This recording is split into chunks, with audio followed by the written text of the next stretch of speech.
Hello, everyone. So it's Saturday morning early, and I was walking. I was in Walmart yesterday, and I was walking by, and I couldn't help but want to buy this Brinks. See, I've got Brinks locks before. They usually have security pins, but I don't have a long shackle. And but I was looking at this, and I was just wondering, high security. Some of them give you a number and all the other ones, but there's nothing to prevent them from putting anything on there. Super maximum security, atomic security.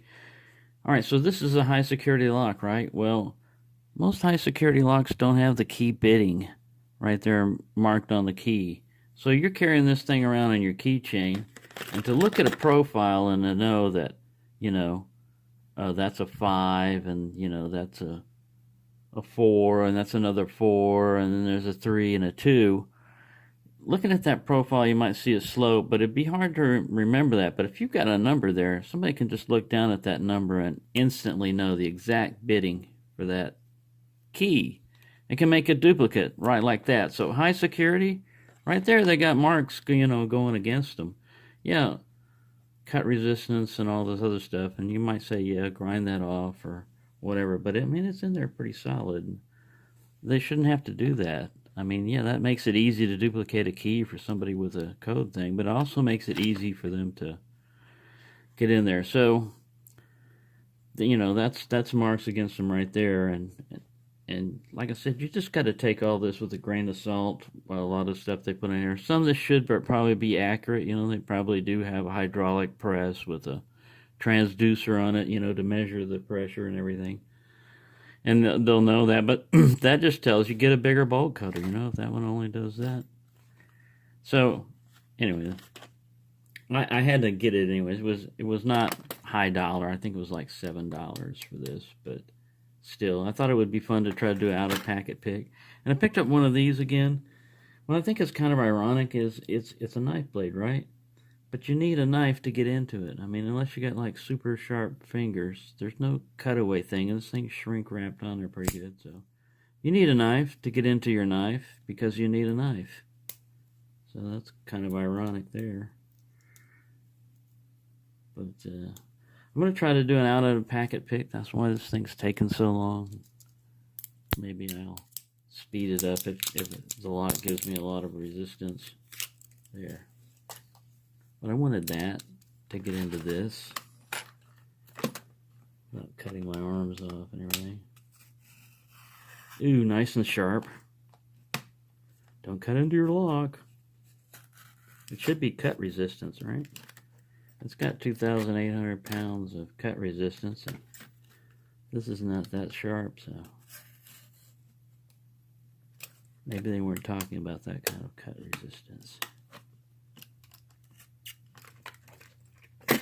Right, we're taking forever to get in here, so already it's got high marks for high security in its packaging. Using a box cutter. Right, cut it up. Quit making a fool of yourself. Just pry it open. There we go. Nice little brass padlock. It's a really thin shackle. It's probably smaller than the 1100 American. About the same. About the same width, out there. Huh. Right. That was pick killer there. Had to make a little debut again. Alright, so let's, we don't need the keys, but let's try the lock, make sure they made it properly.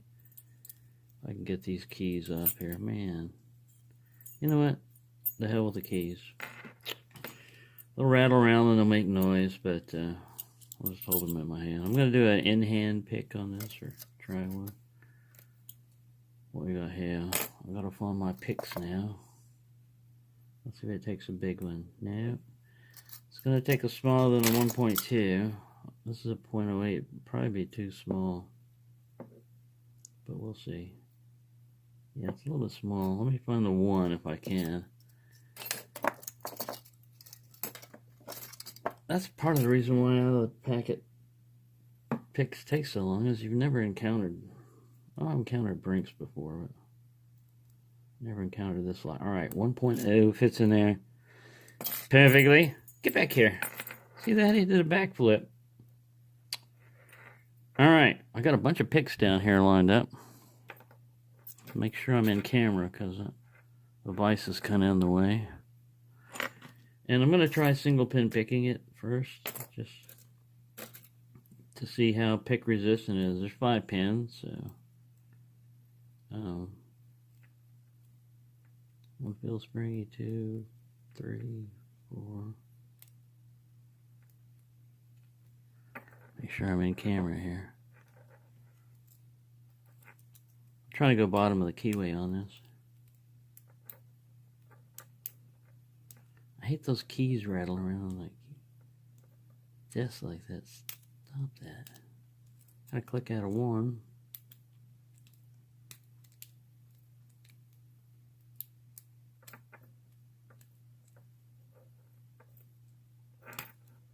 Click. Alright, I'm gonna try a different pick and hold this guy up here further in my hands so he don't make that damn noise. Alright, get back in there where everybody can see you.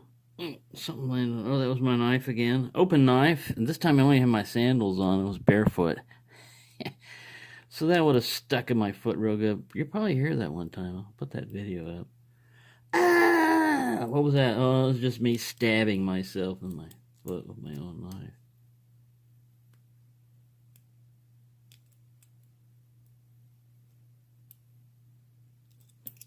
Right. It's awkward holding that like that.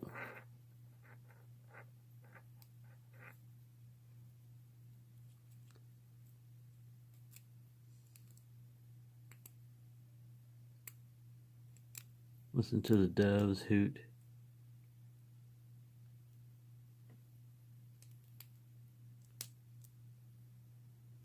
Going through the stack, pushing on things. Getting clicks, but I don't feel any spools so far, or false set. Back up off of pressure a little bit.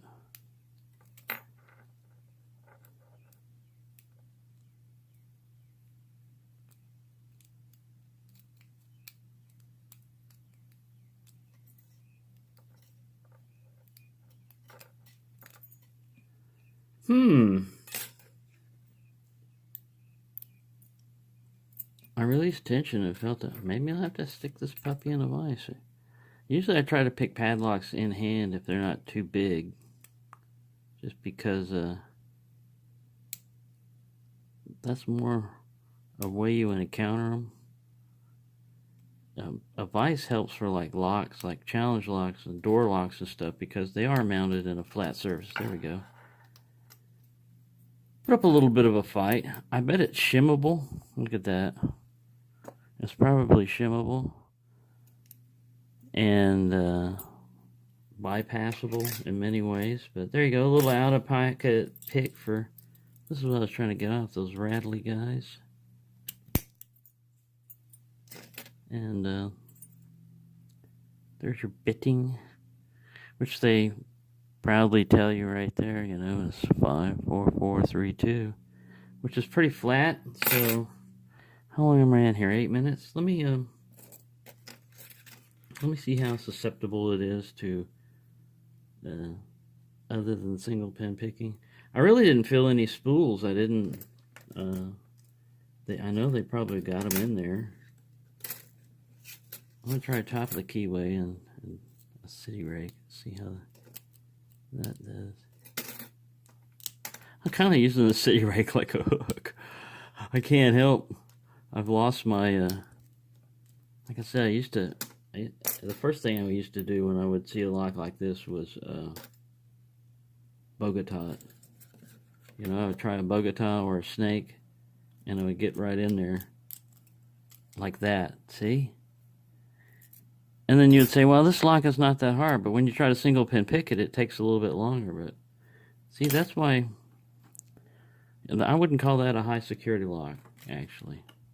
But, you know, when you're only paying $7 for a little lock like that, let's say it's a lock.